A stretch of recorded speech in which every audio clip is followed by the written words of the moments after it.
Você é produtor rural. Veio uma seca brava. O preço da arroba despencou e o banco não quer nem ouvir falar em renegociar a sua dívida.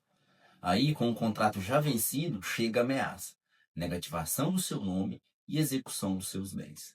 Nesse vídeo, eu vou te explicar uma coisa importante. Quando isso acontece, a justiça pode intervir para segurar a mão do banco. E num caso recente aqui no Pará, foi exatamente isso que aconteceu. Vamos entender o que está em jogo. Crédito rural não é um empréstimo comum.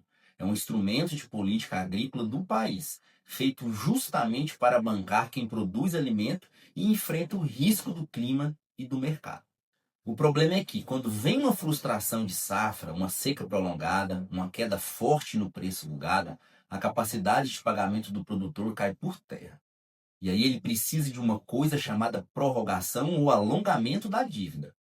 Só que muitas vezes o banco cria uma enorme dificuldade. Enrola, pede documento demais, e enquanto isso o contrato vence. Quando o contrato vence, começa o risco real. O nome vai para o Serasa, para o SCR do Banco Central, e o banco pode partir para a execução das garantias. Ou seja, o produtor pode perder o acesso ao crédito e ainda ver seus bens ameaçados. Vou te explicar agora o que a lei diz em linguagem simples. Primeiro, a prorrogação da dívida rural não é um favor do banco, é um direito do produtor. Isso está na Lei 4.829 de 1965, que criou o crédito rural e no Manual de Crédito Rural, o famoso MCR, no item 2.6.4. O Superior Tribunal de Justiça classificou isso na súmula 298.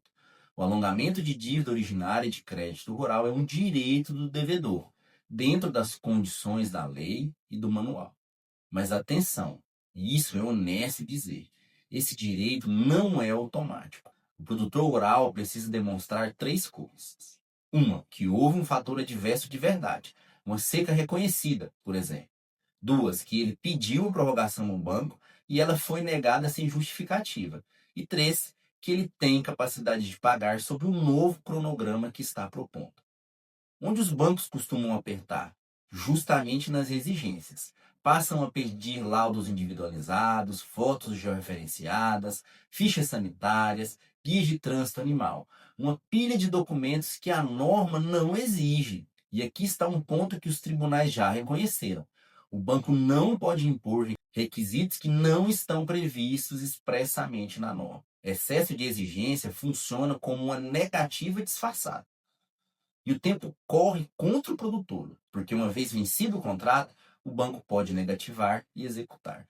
Por isso, existe uma ferramenta processual chamada tutela de urgência, prevista no artigo 300 do Código de Processo Civil, que permite pedir à Justiça uma proteção imediata antes mesmo do fim do processo. Agora, deixa eu te contar como eu resolvi isso num caso concreto que passou pela Justiça do Pará, envolvendo um pequeno pecuarista de corte. A primeira frente da defesa foi provar o fator adverso com robustez. Não bastava dizer houve seca. Na defesa, eu juntei um laudo técnico agronômico com índices de vegetação mostrando a queda na capacidade das pastagens e ancorei tudo no reconhecimento oficial de estiagem por decreto estadual. Fator adverso comprovado e não apenas alegado. A segunda frente foi demonstrar a recusa do banco. Na defesa, demonstrei que o produtor pediu a prorrogação administrativamente e que o banco respondeu criando um monte de exigências que a norma não prevê. Isso foi enquadrado como recusa velada ao alongamento. E na defesa, eu trouxe jurisprudência do próprio Tribunal de Justiça do Pará, dizendo que o banco não pode impor formalismo que a norma não exige. A terceira frente, talvez a mais decisiva no curto prazo, foi separar o urgente do definitivo. Na defesa, eu pedi a tutela de urgência com base no perigo de dano imediato, contrato vencido, nome prestes a ser negativado e bem sob risco de execução. E o juiz acolheu essa parte. O resultado: a Justiça proibiu o banco de negativar o nome do produtor no Serasa, SCPC e no SCR do Banco Central, e proibiu qualquer ato de cobrança ou execução, protesto, busca e apreensão, consolidação de garantias, tudo isso com uma multa diária em caso de descumprimento. O produtor também obteve a gratuidade da justiça e não precisará pagar custas processuais. sendo transparente com você. O juiz ainda não impôs o alongamento definitivo da dívida nos moldes pedidos. Esse ponto, o coração do processo, ainda depende do contraditório e será necessário ouvir o banco.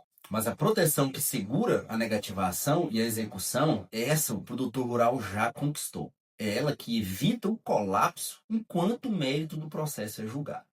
A lição desse caso é bastante clara. Frustração de safra por seca ou queda de preço não é o fim da linha. A lei protege o produtor rural e a justiça pode segurar a negativação e a execução enquanto se discute a renegociação. Mas repare, nada disso se resolve sozinho no balcão do banco. O que virou o jogo foi a defesa técnica, o laudo bem construído, a jurisprudência na mão, o pedido certo na hora certa. Crédito rural é uma área que exige domínio específico. Se você está passando por isso, procure um advogado especializado em crédito rural. E compartilhe esse vídeo com quem tem terra, porque pode fazer a diferença para alguém que está sofrendo calado com a dívida. E não se esqueça de se inscrever no canal para acompanhar os próximos vídeos sobre defesa do produtor rural.